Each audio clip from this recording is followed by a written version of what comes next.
Shalom. Saya diminta kesaksian dari Dr. Yanto. Saya berpikir saya bukan tukang khotbah. Saya sengaja bawa Alkitab saya. Ini 6 tahun terakhir saya mulai mengganti Alkitab saya dengan yang chronological Bible. Jadi kalau saya bawa ke gereja nggak bisa Alkitab ini, karena dia loncat-loncat sesuai dengan urutan tahun. Jadi kalau saya ke gereja, saya masih lebih suka bawa Alkitab yang bahasa Indonesia, bukan bawa di iPhone.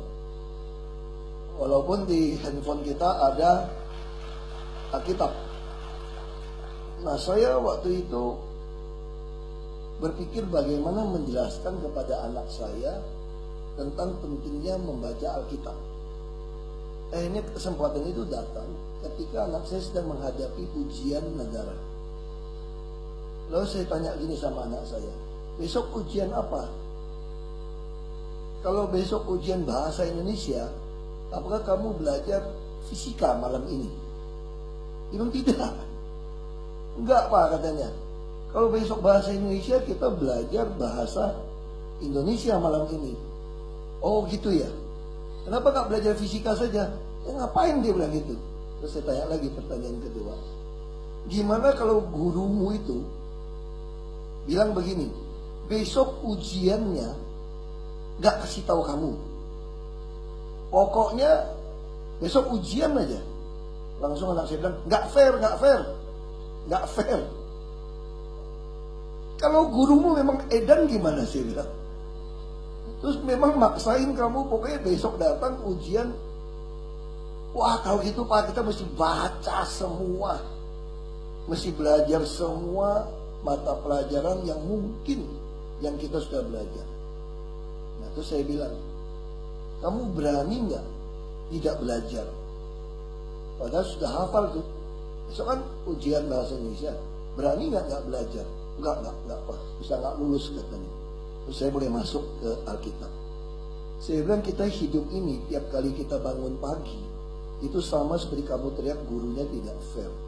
Banyak orang dalam hidup ini berteriak, hidup ini tidak adil buat saya, tidak fair buat saya.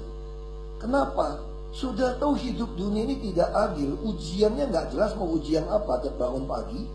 Kamu masih kakak mau belajar lagi, gimana nggak fair? Itu kira-kira kehidupan kita. Kita setiap kali bangun pagi seperti anak yang menghadapi ujian negara. Kita tidak tahu, ini lebih parah daripada sekolah. Kalau sekolah 4 mata kuliah, 4 mata pelajaran kita masih ingat. Matematik, bahasa Inggris, bahasa Indonesia gitu ya. Fisika kita ingat 4, lain belajar 4. Tapi kalau dalam hidup ini kita nggak pernah tahu pagi ini akan menghadapi orang ngapain kita. Kita nggak tahu akan muncul masalahnya apa. Nah untuk menghadapi ujian hidup seperti itu, Anda berani sekali tidak belajar. Nah karena itu kita butuh setiap hari. Saya tidak tahu ada orang suka mengatakan baca kitab malam hari. Saya agak penganut sistem agak kolot gitu ya. Kalau malam itu udah ngantuk. Saya kira kita harus memberikan yang terbaik buat Tuhan. Yang terbaik itu pasti waktu bangun tidur. Ketika kita stamina kita paling baik. Nah saya kira itu yang saya alami. Bisa contoh waktu saya berpolitik. Saya mulai baca Alkitab itu, saya lupa sejak kapan gitu ya. Tapi kira-kira saya udah kuliah, baru masuk kuliah.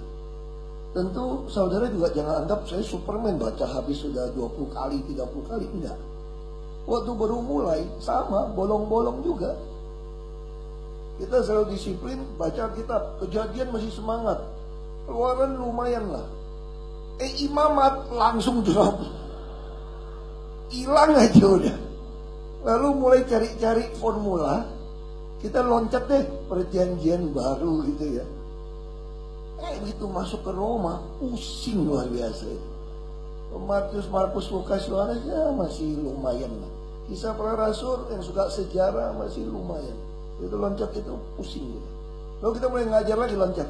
Udah sehari lumayan sekali, Amsal saja pas tanggal 1, 2, 3. Nggak beres juga. Terus Mazmur deh, Mazmur. Kita mulai lagi 150, Ya minimal sebulan. Ya lumayan lah kita baca satu-satu kan, nanti kan 5 bulan juga naik turun. Saya baru mulai disiplin itu karena pergumulan sebetulnya. Kadang-kadang hidup ini, saya baca saja, saya masih ingat papa saya waktu itu masih hidup. Saya mulai keranjingan baca Alkitab waktu saya kuliah. Di situ saya bisa merasa, waktu saya masih tinggal di Blok 5 Muara Karang, saya bisa sampai merasa saya nggak mau pindah dari rumah ini, walaupun rumahnya kecil, hanya 8 kali 15 dengan kamar yang begitu kecil. Saya bisa merasa ada Tuhan di sana. Ya pagi saya baca, papa saya waktu itu belum percaya, dia mulai marah. Saya kirim kamu ke Jakarta tuh buat sekolah ya, bukan baca Alkitab ya. Lu mau jadi pendeta lu, mau jadi boksu. Saya nggak ngerti, saya baca, tapi saya rasakan Tuhan hadir begitu ya. Makanya tadi kan katakan kita jumpa Tuhan dalam bentuk roh dan kebenaran. Kebenaran hanya ada dalam firman Tuhan. Banyak orang hari ini kita jadi dua ekstrim yang salah. Satu roh melulu, tak tahu roh apa. Bilangnya Roh Kudus tahu dari mana kebenaran? Lama-lama Roh Kudus loh benar. Satu cuma ngomong kebenaran, tapi tidak pernah mengalami hubungan roh dengan Tuhan. Makanya ini gereja ini harus seimbang, dua. Kita harus ngalamin Tuhan secara pribadi.